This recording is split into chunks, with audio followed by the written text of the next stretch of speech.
Hoy vamos a hacer una inversión en un material que es, como mínimo, un desafío intelectual. Un desafío grande, diría yo. Sí, se trata del libro de Walter Block, Defendiendo lo Indefendible. Y el subtítulo ya te prepara para lo que viene, ¿no? Totalmente, lo dice todo. Chulos, prostitutas, esquiroles, caseros de suburbios, y bueno, la lista sigue. Una galería de personajes que, digamos, nadie invitaría a cenar a su casa. Exactamente.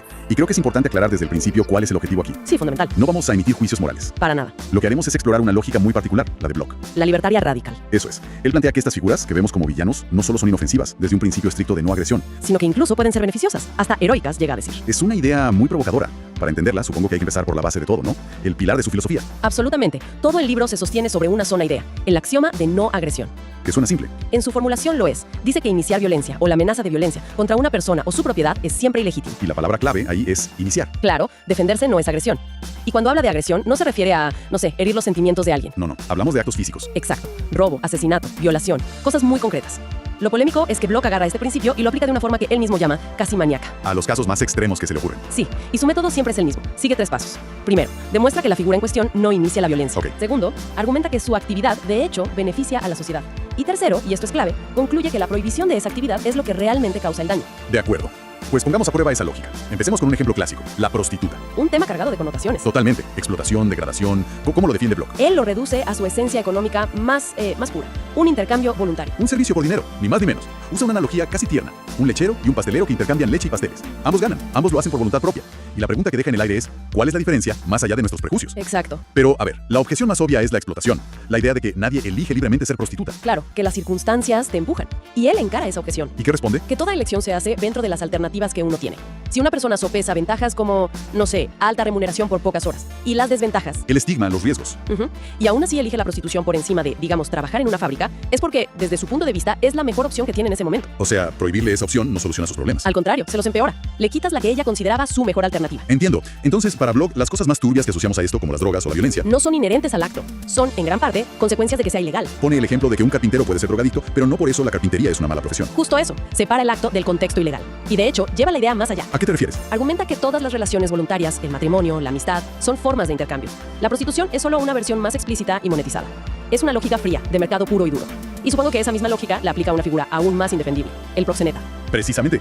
Aquí es donde mucha gente dice, hasta aquí llegué. Me imagino. Pero Block, fiel a su método, se pregunta, ¿cuál es la función económica del proxeneta?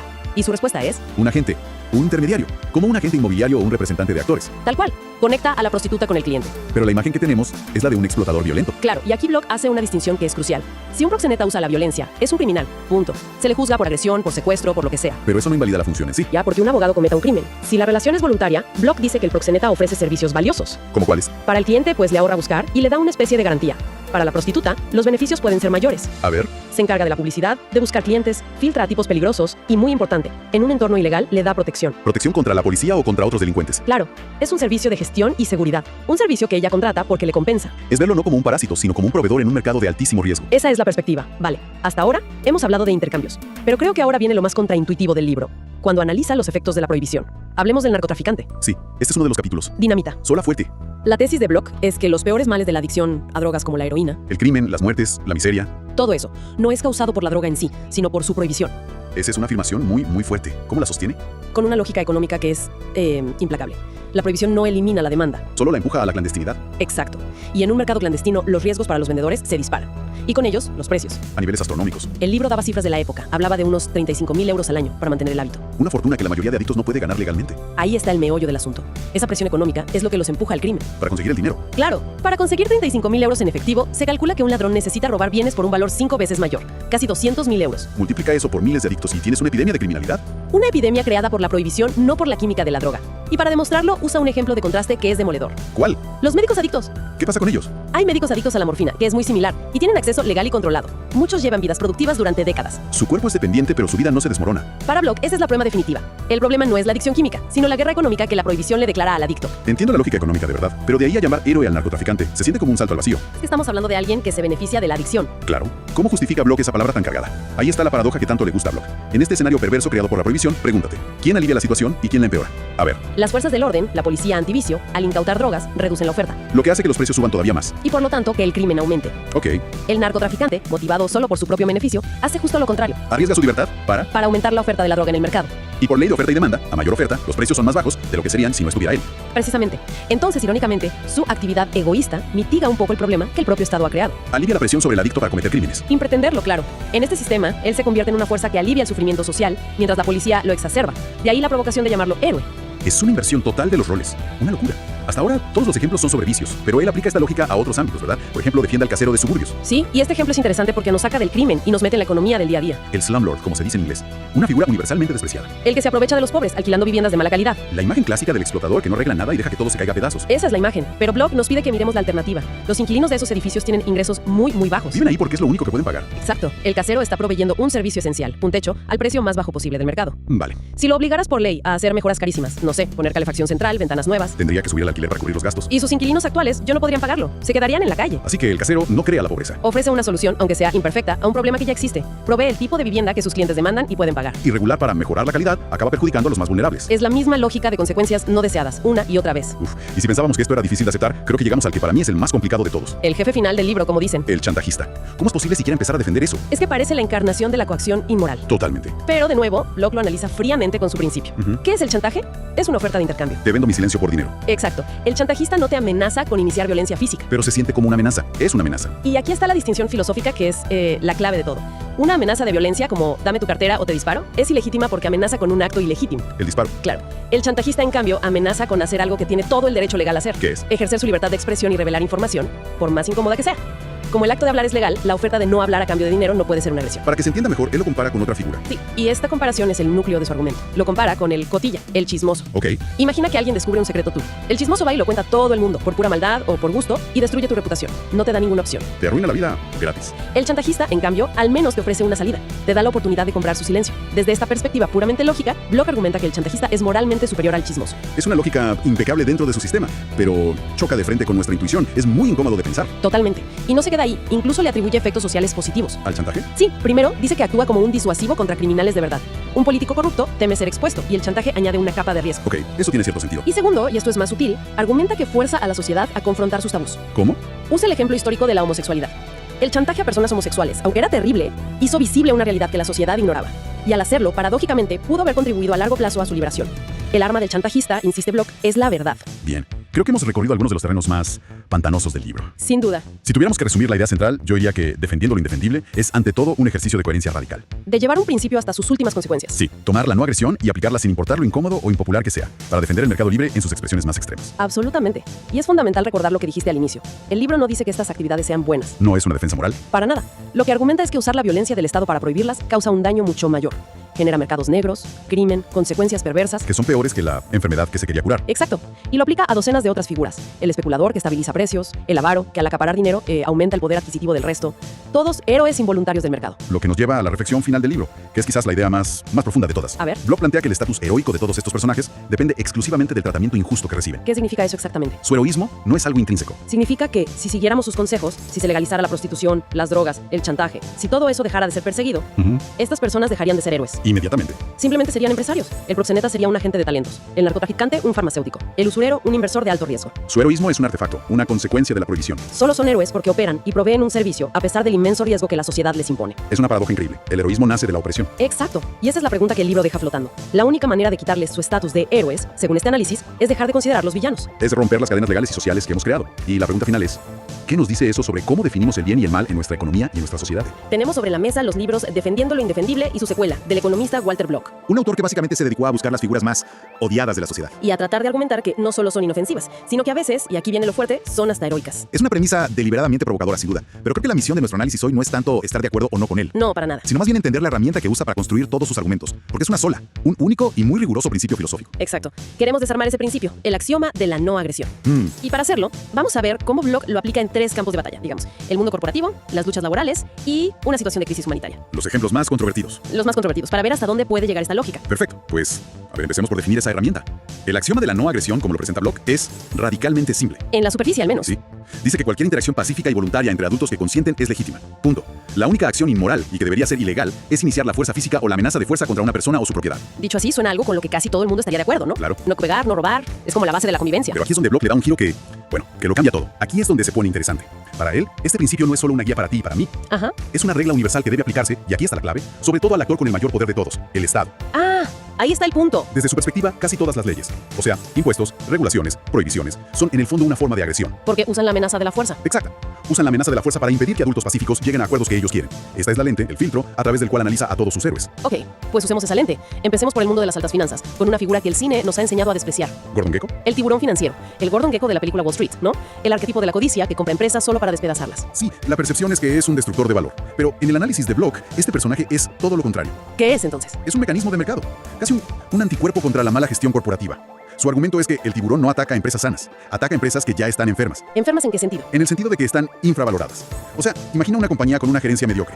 Se pagan salarios millonarios, usan los recursos para lujos, toman malas decisiones. Como resultado, las acciones de la empresa en el mercado valen, digamos, $20. Pero su potencial real, si estuviera bien gestionada, sería de 40. ¿Y esa diferencia? Esa diferencia es sangre en el agua para el tiburón. Y ahí es cuando lanza la famosa OPA hostil. Correcto, una oferta pública de adquisición hostil. Pero fíjate que la palabra clave aquí es entender hacia quién va la hostilidad. No es hacia los accionistas. Para nada. A los accionistas, los verdaderos dueños, el tiburón les ofrece, qué sé yo, $25 o $30 por acción. Les está ofreciendo más de lo que el mercado les da. Por eso venden. Es voluntario. Es un acto totalmente voluntario y que los beneficia. La hostilidad es contra la junta directiva. Claro, que sabe que si la oferta tiene éxito, Se quedan sin trabajo, van a perder sus puestos y sus privilegios. y se defienden. Exactamente. Luchan con uñas y dientes y a menudo usan el dinero de la propia empresa para defenderse. Pero si el tiburón gana, lo que hace es reemplazar a esa cúpula ineficiente, reestructura la operación para hacerla rentable y al final eleva el valor de la empresa. Entiendo la teoría, pero Block no habla mucho del costo humano de esa reestructuración, ¿o sí? Porque, a ver, despedir a la gerencia es una cosa, pero a menudo se despide a cientos o miles de trabajadores. Esa es la objeción más común y es crucial. ¿Cómo encaja eso en un sistema que supuestamente beneficia a la sociedad? A ver, la perspectiva libertaria de Block no niega que esto sea doloroso a corto plazo, pero argumenta que mantener a esos trabajadores en una empresa ineficiente es un desperdicio de capital humano y de recursos para toda la sociedad. O sea que es peor el remedio que la enfermedad, a la larga. Algo así. Sostiene que esa reestructuración, aunque sea dura, lo que hace es liberar a esos empleados y ese capital para que se reubiquen en otras partes de la economía, donde puedan ser más productivos. Para él, mantener una empresa zombie a flote, solo por preservar empleos, es posponer lo inevitable y empobrecer a todos a largo plazo. Es fascinante porque cambia por completo al villano de la historia. Según Block, el problema no es el tiburón que llega, ¿No? sino la gerencia que creó las condiciones para que ese tiburón se interesara. La codicia en este caso es un síntoma que revela la enfermedad, no es la enfermedad en sí. Justo, Block los llama canarios en la mina de carbón, de la economía. Su interés personal en ganar dinero en este caso se alinea con el interés de los accionistas y, según el autor, con la salud a largo plazo de la economía. ¿Esquirrol o rompehuelgas? Sin duda. Aquí el conflicto no es entre accionistas y directivos, es entre trabajadores. Y el argumento de Block ataca directamente una idea que tenemos muy interiorizada. ¿Cuál? La de ser dueños de nuestro trabajo. ¿A qué te refieres con eso? Él usa una analogía en el libro. Fíjate, solemos decir mi sastre o mi peluquero, ¿no? Sí, claro. Pero si nuestro sastre de confianza se muda a otra ciudad, pues nos fastidia, obvio. Pero no sentimos que nos haya robado un sastre. Simplemente entendemos que nuestra relación voluntaria terminó Y tenemos que buscar otro. y buscamos otro. Block aplica exactamente la misma lógica al empleo. Es decir, que la frase mi trabajo es solo una descripción de una relación contractual, no una declaración de propiedad. Exactamente. Es un acuerdo voluntario entre dos partes. Y como cualquier acuerdo voluntario, puede ser terminado por cualquiera de las dos. Cuando los trabajadores se van a huelga, desde un punto de vista contractual, han decidido suspender o terminar esa relación laboral. El puesto, por lo tanto, queda vacante. Queda vacante. Y el esquirol es simplemente alguien que acepta la nueva oferta del empleador para ocupar ese puesto. No está robando nada, según esa lógica. No puede robar algo que no tiene dueño. Está entablando una nueva relación voluntaria. Por lo tanto, si nos atenemos al axioma de no agresión, la agresión no viene del esquirol que cruza pacíficamente la puerta para trabajar. ¿De dónde viene entonces? La agresión, argumenta Block, proviene de quienes usan la fuerza o la intimidación en la línea de piquetes para impedir físicamente que se produzca ese nuevo acuerdo voluntario. Entiendo la lógica contractual. Es impecable desde ese punto de vista. Pero esa visión ignora por completo la idea de solidaridad, de comunidad, ¿no? Para los huelguistas no es solo un contrato individual, es una lucha colectiva por mejores condiciones para todos. La filosofía de Block simplemente descarta ese valor. No es que lo descarte como irrelevante, lo subordina al principio de no agresión. Ah, Desde esta óptica, la solidaridad es un valor inmenso, pero tiene que ser voluntaria. Puedes intentar persuadir a otros de que se unan a tu causa, de que no crucen la línea. Pero en el momento en que usas la coacción, la amenaza, el bloqueo físico, ya estás iniciando la agresión. has iniciado una agresión. Para Block, ninguna meta colectiva, por noble que parezca, justifica la agresión contra un individuo pacífico que solo quiere ejercer su libertad. De acuerdo, hasta ahora hemos visto la defensa de acciones que, aunque impopulares, ocurren dentro de estructuras de mercado más o menos normales. Pero, ¿qué pasa cuando llevamos este principio a una situación de caos total? A una crisis de vida o muerte. Exacto. Aquí es donde el siguiente ejemplo, el del especulador en una hambruna, pone a prueba el axioma hasta sus últimas consecuencias. Este es sin duda el caso más difícil de defender, y el que mejor ilustra su método contraintuitivo, la figura del acaparador que compra comida durante una emergencia para venderla mucho más cara. Parece la encarnación del mal. Totalmente. Un momento, es que eso va en contra de toda intuición. La imagen que tenemos es de alguien aprovechándose de la miseria más absoluta. ¿Cómo es posible que Block argumente que subirle el precio del pan a alguien que se muere de hambre es algo bueno? Necesito entender la lógica detrás de esa afirmación tan radical. La defensa de Block es puramente funcional. Se basa en una afirmación central. El especulador no causa la escasez. La escasez ya existe. La escasez es un hecho real y externo. Una sequía, una guerra. Lo que el especulador hace, motivado por su afán de lucro, es enviar señales de precios que ayudan a la sociedad a gestionar esa escasez de la manera menos catastrófica posible. ¿Cómo funciona eso? A ver, explícame el mecanismo. Funciona en dos fases. Primera fase. El especulador, que está muy atento al mercado, anticipa la futura escasez antes que nadie. Empieza a comprar grano cuando todavía es relativamente abundante. Y barato. Y su precio es bajo. Su propia acción de comprar grandes cantidades hace que el precio empiece a subir antes de que la hambruna sea obvia para todos. Lo cual a primera vista parece malo. El precio sube antes de tiempo. Parece malo, pero ese aumento temprano de precios es una señal de alarma crucial para toda la sociedad. Les dice a todos, ojo, este recurso se está volviendo más escaso, consérvenlo. Ah, claro. Incentiva a todos a ser más cuidadosos, a no desperdiciar, a buscar sustitutos. Evita que la gente agote las reservas rápidamente cuando el precio todavía es artificialmente bajo. ¿Qué es lo que pasaría sin él? Entiendo. Es como si pusiera el freno de mano antes de llegar al precipicio. ¿Y la segunda fase? La segunda fase ocurre en el pico de la crisis, cuando la escasez es crítica y el grano es casi inexistente. Ahí, el especulador empieza a liberar el grano que había almacenado. Y lo vende a un precio altísimo. Obviamente, a un precio altísimo porque la demanda es desesperada. Pero el punto fundamental es que, gracias a él, hay grano disponible en el momento de mayor necesidad. Si él no lo hubiera comprado antes, ese grano se habría consumido por completo en las primeras semanas. O sea que su acción redistribuyó el consumo a lo largo del tiempo. Exacto, de un periodo de menor necesidad a uno de mayor necesidad. Entonces, lo que Block está diciendo es que las leyes contra la especulación, esas que se aprueban con las mejores intenciones, Para proteger a la gente. en realidad podrían estar empeorando la catástrofe. Al mantener los precios artificialmente bajos, eliminan la única señal que incentiva la conservación y aceleran el agotamiento del recurso. Es una idea increíblemente provocadora. Exacto. Y él añade un mecanismo de autocorrección. Un especulador que se equivoca, que acapara un bien que nunca llega a escasear, simplemente pierde una fortuna. El mercado lo castiga. El mercado lo castiga y lo saca del negocio. Solo sobreviven económicamente aquellos que aciertan en sus predicciones y que, por lo tanto, sin proponérselo, están prestando un servicio vital a la sociedad. Es casi como una selección natural económica para los especuladores. Solo los que son útiles socialmente sobreviven. Es una forma muy fría de verlo, pero la lógica es implacable. Es el núcleo de su argumento. Las intenciones no importan, los resultados sí. Y el afán de lucro en un mercado libre a menudo guía a las personas a producir resultados socialmente beneficiosos, incluso si sus intenciones son puramente egoístas. Es increíble. Hemos desmontado la lógica detrás de la defensa del tiburón financiero, del esquirrol y del especulador.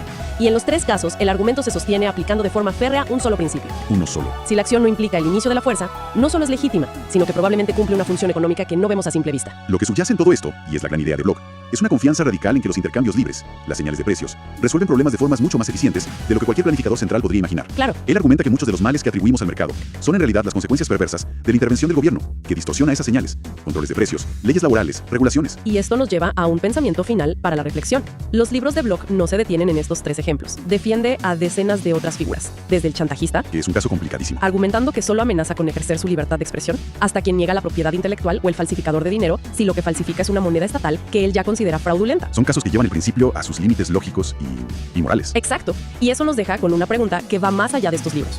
Si uno aceptara este único y simple principio de no agresión y decidiera aplicarlo con total y absoluta consistencia, sin excepciones, ¿cuántas de nuestras leyes, instituciones y convicciones morales más arraigadas, esas que hoy damos por sentadas como el fundamento de nuestra sociedad, quedarían completamente invalidadas? A ver, en la víspera de Navidad de 2025, pasó algo muy particular en Argentina. Mientras, la mayoría de la gente intercambiaba regalos normales, el presidente Javier Milei le regaló a todo su gabinete un libro que fue como tirar una bengala en un depósito de pólvora. Defendiendo lo indefendible de Walter Block. Un gesto que, claro, no se leyó como un simple regalo. Para nada. Fue una declaración de principios, casi un manual de instrucciones filosófico para su gobierno. Y la reacción, pues, fue inmediata y explosiva. Exacto. Y de esa explosión es de donde partimos hoy. Vamos a meternos de lleno en ese libro y en su secuela, porque son mucho más que textos para generar polémica. Son la aplicación, digamos, radical de una idea muy simple pero a la vez muy potente. Nuestra misión hoy, basándonos en extractos de los libros y en la noticia que cubrió todo esto, es tratar de entender la lógica detrás de defender a figuras que, la sociedad condena casi por instinto. Hablamos de los especuladores financieros, los esquiroles, hasta quienes contratan trabajo infantil. Y para entenderlo, hay que ir al núcleo. Todo el argumento de Block se apoya en una sola idea, el axioma de la no agresión. Así que la conversación de hoy gira en torno a una pregunta, ¿no? ¿Puede una única regla, por muy simple que parezca, ser un marco justo y funcional para una sociedad tan compleja? Esa es la gran pregunta. Bueno, entremos en materia. Para empezar a entender por qué este libro causa tanto revuelo, tenemos que desglosar este concepto, el axioma de la no agresión. ¿Qué es exactamente? En su forma más pura, es la idea de que es ilegítimo iniciar el uso de la fuerza o la amenaza de fuerza contra otra persona o su propiedad. Hasta ahí creo que casi todo el mundo estaría de acuerdo. Claro, el tema es que la versión de Block, la del libertarismo, es que aplican este axioma de forma universal, sin excepciones. No solo a las personas, sino también, y esto es lo clave, al gobierno. Y ahí es donde choca con casi todo lo que entendemos por un Estado moderno. Totalmente. En los textos, Block insiste mucho en una distinción que parece ser la clave de todo. Su filosofía no juzga si algo es moral o inmoral, No va por ahí. sino que se pregunta únicamente si justifica o no el uso de la violencia para impedirlo. Precisamente. Él pone el ejemplo del consumidor de heroína. Block dice, a ver, a uno le puede parecer que consumir heroína es autodestructivo, inmoral, una pésima decisión de vida. Ajá. Pero mientras esa persona, al comprarla, venderla o inyectársela, no agreda a un tercero, no está iniciando la violencia. Por lo tanto, que el Estado use su poder, la policía, la cárcel, para castigarlo es, para Block, la verdadera agresión ilegítima. Entiendo. O sea que la línea que él traza no es entre lo bueno y lo malo, No. sino entre lo pacífico y lo violento. Y todo lo que es pacífico, aunque nos parezca horrible, debe ser permitido. Y es fascinante cómo conecta esto con el derecho a la propiedad. La propiedad más fundamental, dice él, es el propio cuerpo, la autopropiedad. Ya. Y a partir de ahí, todo lo que uno adquiere con su trabajo o en un intercambio voluntario es suyo. Su filosofía filosofía se podría resumir en la frase que él mismo usa: todo aquello que es pacífico está permitido. Haz lo que quieras siempre que respetes el mismo derecho en los demás. Para ilustrar esta separación entre la ética y la política, el ejemplo de Ebenezer Scrooge que usa en el libro es perfecto. El de Scrooge, ¿sí? Block sostiene que Scrooge, el personaje de Dickens, podría ser un libertario impecable. Suena increíble, ¿no? Podía ser egoísta, avaro, antipático, socialmente reprobable. Todo eso. Pero mientras no le robara a nadie, mientras no iniciara una agresión, pues estaba cumpliendo con los principios de esta filosofía. Ser una buena persona es un asunto personal, no de ley. Exacto. Y es esa distinción tan tajante la que provoca un cortocircuito cuando la aplicas a problemas sociales complejos como el que estalló en Argentina. Volvamos a eso, porque fue el detonante de todo. El regalo del libro generó una respuesta institucional durísima. Durísima. El artículo de La Nueva detalla cómo la Comisión para la Prevención y Erradicación del Trabajo Infantil, la COPRETI, sacó un comunicado de repudio casi al instante. Y no fue algo genérico, ¿eh? Apuntaron directo a uno de los capítulos más famosos del primer libro. ¿El que contrata niños? Un capítulo en el que Block no solo defiende la práctica, sino que llega a decir que el empleador de menores es un benefactor de la sociedad. Imagínate. Desde el punto de vista de la COPRETI, estas ideas son, y cito textual, inadmisibles. Dicen que es un retroceso a debates que Argentina ya había cerrado legalmente. Claro, porque para ellos el trabajo infantil es sin más un delito, una violación de derechos humanos, que está en sus leyes en tratados internacionales. Y ahí se ve el choque de trenes. Total. Por un lado, una visión legalista, proteccionista del Estado. Y por otro, la lógica de Block que se basa en la santidad del contrato voluntario sin importar quiénes sean las partes. Y aquí es donde se pone la cosa realmente interesante, porque para entender a Block hay que seguir su lógica hasta el final, por muy incómoda que sea. Hay que seguirle el hilo. Profundicemos en cómo defiende a estas figuras indefendibles del mundo laboral. Empecemos por el empleador de niños. ¿Cuál es su argumento? Bueno, el argumento de Block es esencialmente histórico y contrafáctico. Él dice, miren, en la revolución industrial, el trabajo infantil, por duro que fuera, fue lo que permitió a miles de familias no morirse de hambre. O sea que la alternativa no era la escuela y los juegos. No, para nada. La alternativa era la miseria absoluta. Entonces, desde su lógica, quienes prohíben el trabajo infantil hoy, con las mejores intenciones, a menudo no mandan a esos niños a un futuro mejor. Los condenan al desempleo, a la delincuencia o a cosas peores, como la prostitución. O sea que él invierte la carga de la prueba. El verdadero villano no es el empleador que ofrece una oportunidad por mala que sea, sino el legislador que se la quita, dejando al niño sin opciones. Es una idea muy disruptiva. Completamente. Porque redefine el problema. No se trata de si el trabajo infantil es algo bueno, él estaría de acuerdo en que no lo es. La pregunta es si la prohibición del Estado es una solución, o si en realidad agrava el problema al eliminar la mejor de las malas opciones que tiene ese niño. Entiendo.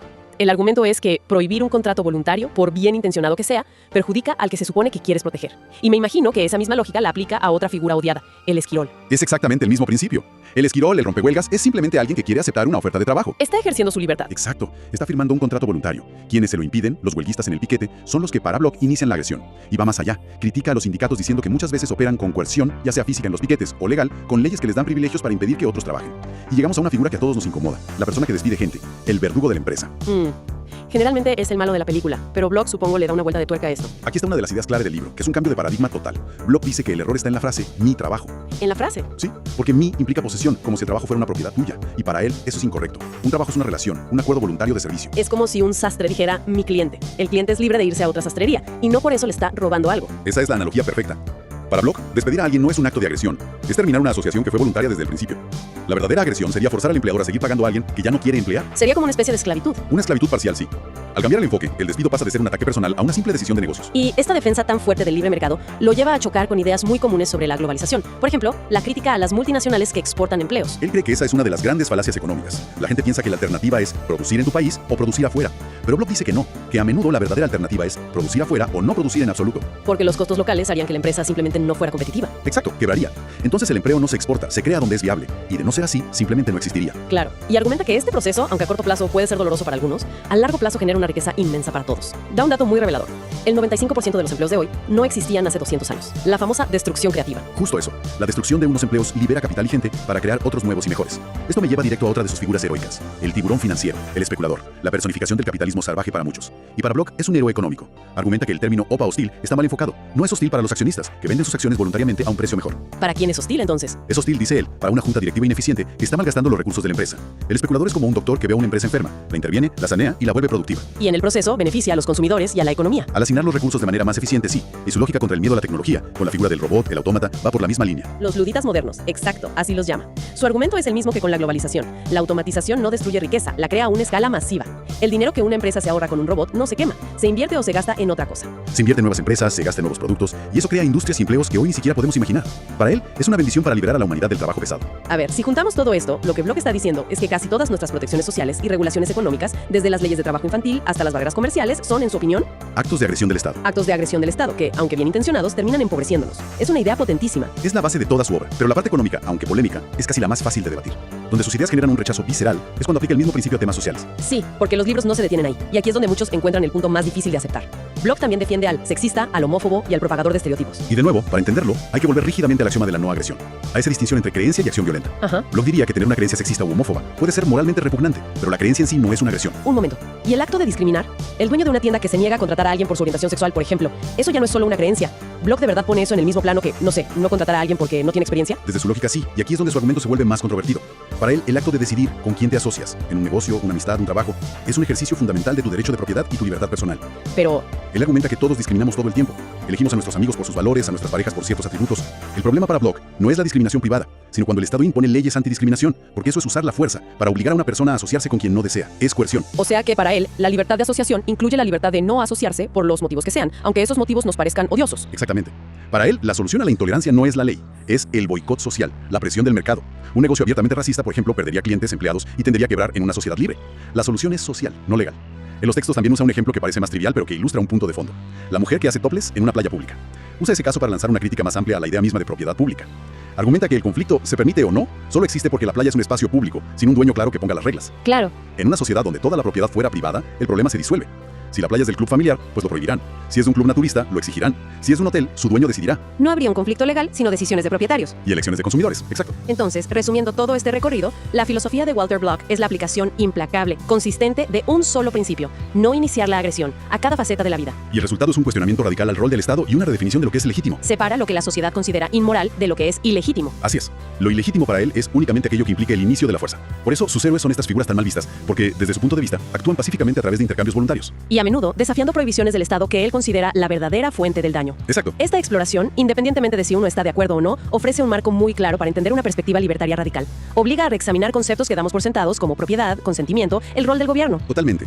Y definitivamente ayuda a entender por qué figuras políticas como el presidente Milei encuentran en estas ideas una base filosófica para su proyecto. Ofrece una justificación coherente para una reducción drástica del Estado. Si aceptas el axioma inicial, el resto de las conclusiones, por mucho cantes que parezcan, se derivan de forma lógica. Y esa coherencia es, para muchos, su principal atractivo. Para terminar, queda una pregunta flotando, una tensión que los textos como que no terminan de resolver. Toda la estructura de Block se apoya en la idea de contratos puramente voluntarios entre individuos racionales. Pero, ¿qué ocurre cuando ese supuesto se pone a prueba en el mundo real, donde el poder no está distribuido de forma equitativa? Exacto. ¿Qué pasa con el desequilibrio que puede existir, incluso en un contrato que parece voluntario? Pensemos en la relación entre una multinacional y un trabajador desesperado en un país en desarrollo, o entre un empleador adulto y un niño. ¿Podemos decir que el consentimiento dado en condiciones de necesidad extrema o de inmadurez es verdaderamente libre? Esa es la gran pregunta sobre los límites de esta filosofía que las fuentes nos dejan para reflexionar. Son fuentes que chocan de frente, ¿no? Totalmente. Sobre las preguntas más grandes que hay. ¿Qué significa ser una buena persona? ¿De dónde sale nuestra identidad? ¿Y cómo se construye una sociedad justa? Preguntas nada fáciles. Para nada. Y para anclar esta discusión, arranquemos con una polémica bien reciente que toca todos estos temas. Hace poco, el gobierno de la provincia de Buenos Aires acusó al presidente Milei de promover el trabajo infantil. Ajá. La razón: le regaló a su gabinete el libro Defendiendo lo Indefendible del economista Walter Block. Y aquí es donde la cosa se pone interesante, porque esto va mucho más allá de la política del día a día. Es un choque frontal de, digamos, dos visiones del mundo. Dos sistemas operativos distintos, exacto. Block, desde un libertarismo extremo, pone la libertad individual por encima de todo lo demás. Es el valor supremo. ¿Hasta qué punto? Bueno, hasta el punto de que en el capítulo sobre trabajo infantil llega a llamar al empleador de menores un benefactor de la sociedad. Uf, eso es fuerte. Su argumento es que si un niño está en una situación desesperada, donde sus únicas opciones son trabajar, robar o morir de hambre, el que le ofrece trabajo le está dando la mejor de las peores opciones. Le está salvando la vida, según esa lógica. Según su lógica, sí. Y esa postura choca, claro, con todo lo que hemos construido como sociedad en el último siglo. Leyes de protección, consensos internacionales. Se enfrenta a décadas de un consenso que se basa en otras filosofías. Justamente. Filosofías que dicen que el rol de la sociedad es proteger a los vulnerables o buscar el bienestar de la mayoría. Ética de la virtud, las teorías de género, para entender el código fuente de estos debates. Me parece un plan excelente. Empecemos por ese choque de trenes. La libertad contra la felicidad. Por un lado, la filosofía de Walter Block. Su argumento central es la soberanía del individuo. Para él, discriminar es simplemente elegir. Defiende el derecho de un empresario a contratar a quien quiera, por la razón que quiera. Pero a ver, eso suena como una defensa del racismo o del sexismo. Él diría que no. Su argumento es que el mejor policía contra la discriminación irracional no es el Estado, sino el mercado. ¿Cómo funciona eso? Un empresario racista que se niega a contratar al ingeniero más talentoso porque es de otra etnia, simplemente va a perder dinero. Su competidor, que no tiene ese prejuicio, contrata al mejor y eventualmente lo saca del negocio. O sea, ¿el mercado castiga la irracionalidad? Premia la eficiencia. Y esa lógica la extiende a otras figuras polémicas como el esquirrol que rompe una huelga o el casero que sube los alquileres. ¿Los ve como actores que responden a señales del mercado? Exacto, un mercado que según él a menudo está distorsionado por el Estado. Su visión es que la libertad de contrato es sagrada y cualquier interferencia, aunque sea bien intencionada, empeora las cosas. Ok, esa es una esquina del ring. En la opuesta, nuestras fuentes nos presentan el utilitarismo, figuras como John Stuart Mill y más recientemente Peter Singer. Y aquí el punto de partida es el opuesto exacto. Que no es la libertad individual. No, es maximizar la felicidad o el bienestar del mayor número de personas posible. La famosa frase, la mayor felicidad para el mayor número. Una acción es buena si aumenta la felicidad total en el mundo. Y mala si la disminuye, aunque eso implique limitar la libertad de alguien. Claro. Si prohibir el trabajo infantil, limitando la libertad del empleador, conduce a una sociedad con más salud y bienestar a largo plazo, para un utilitarista esa prohibición es moralmente correcta. correcta. Y Peter Singer, en nuestros días, lleva esta idea a un extremo tan radical como el de Bloch, pero en la dirección contraria. Totalmente. Singer propone el principio de igual consideración de intereses. Dice que si un ser, cualquiera, tiene la capacidad de sufrir, sus intereses deben ser considerados por igual. Y eso tiene consecuencias. Explosivas. Dos, principalmente. La primera es su crítica al especialismo, la discriminación basada en la especie. ¿Quiere decir que el sufrimiento de un animal vale lo mismo que el de un humano? No exactamente. Dice que sufrimiento es sufrimiento. El interés de un cerdo en no ser torturado es muchísimo mayor que el interés de un humano en el sabor del tocino. Por lo tanto, debemos darle más peso al interés del cerdo. Entiendo. ¿Y la segunda consecuencia? Es sobre la pobreza global. Argumenta que si podemos evitar un gran mal, como que un niño muera de malaria haciendo un sacrificio pequeño, como no comprarnos el último teléfono, estamos moralmente obligados a hacerlo. A ver, pero esa idea de Singer, aunque suene bien, en la práctica es increíblemente demandante, ¿no? ¿Es la crítica más común, sí? ¿Realmente espera que se valore el sufrimiento de un extraño al otro lado del mundo igual que el de un familiar? Él respondería que nuestra intuición de preferir a los cercanos es solo eso, una intuición, un producto de la evolución, pero no un argumento moral sólido. Desde un punto de vista imparcial y racional, el sufrimiento es igual de malo sin importar dónde ocurra. Uf, esto me deja con un nudo en la cabeza. La lógica de Bloch por un lado, la de Singer por otro, y entonces llega Friedrich Nietzsche y, por lo que veo, patea el tablero. Exacto. Nietzsche llega y dice que la pregunta misma está mal hecha. Para él, conceptos como bien, mal, justicia, no son verdades que descubrimos, sino valores que los seres humanos inventamos. ¿Cómo que los inventamos? Él distingue dos grandes fábricas de valores. Primero, la moral de señores, creada por los fuertes, los nobles. Para ellos, bueno es lo que se parece a ellos, el poder, el orgullo. Y luego está la moral de esclavos. Que imagino es la de los oprimidos. Nace del resentimiento de los débiles contra los fuertes. Invierten los valores. Dicen, ustedes los poderosos son malvados. Nosotros, los humildes, los compasivos, somos los buenos. El utilitarismo para Nietzsche sería el ejemplo perfecto de una moral de esclavos. ¿Y él llama a ir más allá del bien y del mal? A que los espíritus libres se atrevan a crear valores nuevos. Ok, la idea de que los valores se construyen es una transición perfecta. Porque si la justicia es una construcción, ¿qué pasa con algo que sentimos aún más fundamental, como nuestra propia identidad? Y aquí entra Judith Butler. Butler lleva esa idea de la construcción a un nivel mucho más profundo. Argumenta que incluso algo que consideramos un dato biológico puro, como el sexo, no lo es. Es una norma cultural que se nos impone desde que nacemos. ¿Cómo? El doctor dice es niña, y a partir de ahí se activa una maquinaria social de repetición de actos, gestos, ropas, expectativas, que terminan materializando esa norma en el cuerpo.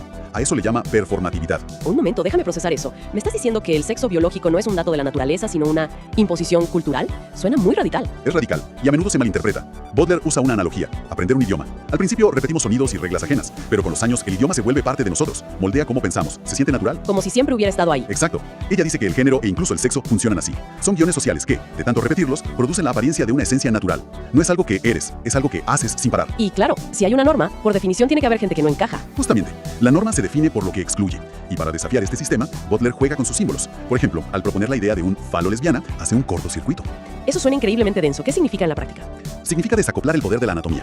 Dice que el falo no es un órgano, es un símbolo de poder que puede ser apropiado por cualquiera, sin importar su cuerpo. Es una forma de hackear la matriz heterosexual que organiza nuestra cultura. Fascinante. Ahora, en las fuentes también aparece Carol Gilligan, que nos ofrece una voz diferente. No parece hablar de deconstrucción, sino de algo que no hemos estado escuchando. Exacto. Gilligan viene de la psicología y critica los modelos de desarrollo moral de su época, que se basaban casi siempre en estudios con nombres. Esos modelos valoraban una ética de la justicia. ¿Qué es la ética de la justicia? Es la que piensa en términos de principios abstractos, reglas universales, derechos.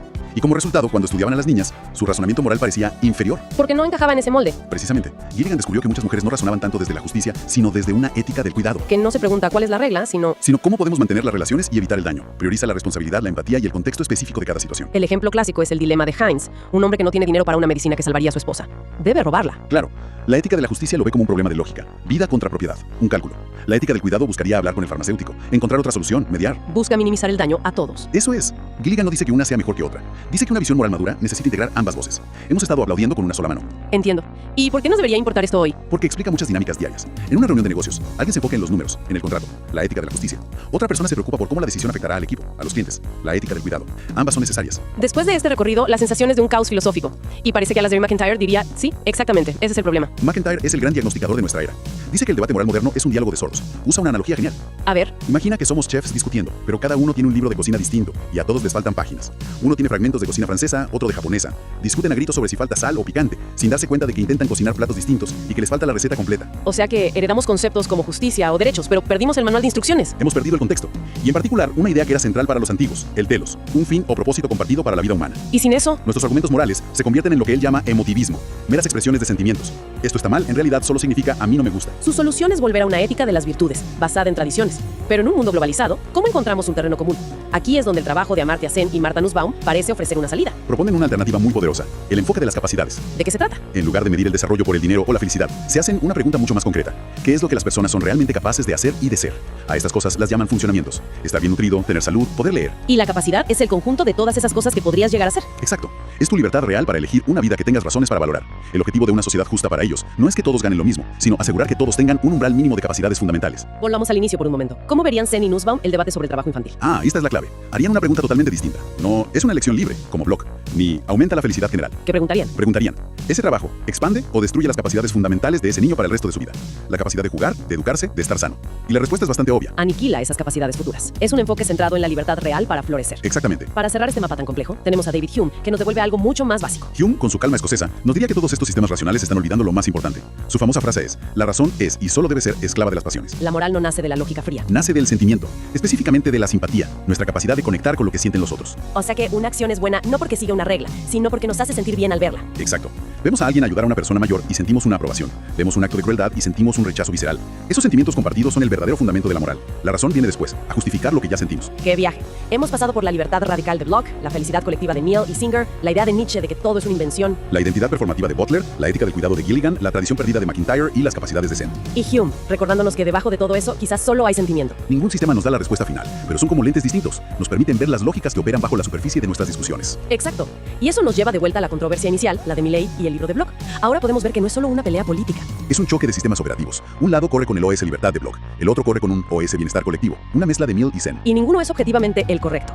Pero entender el código fuente detrás de sus argumentos es la verdadera clave. Y eso nos deja con una última reflexión. Si todas estas estructuras que guían nuestras vidas, la justicia, la identidad, el bien y el mal, son en el fondo construcciones o productos del sentimiento, Entonces, ¿qué nos queda? quizás la capacidad humana más fundamental, usando el lenguaje de Zen, no es solo la de funcionar en el mundo tal como es, sino la de elegir y rediseñar conscientemente la narrativa, los valores y la ética con la que queremos construirlo. La pregunta final entonces. No es tanto descubrir qué es lo correcto, sino decidir qué haremos que sea correcto.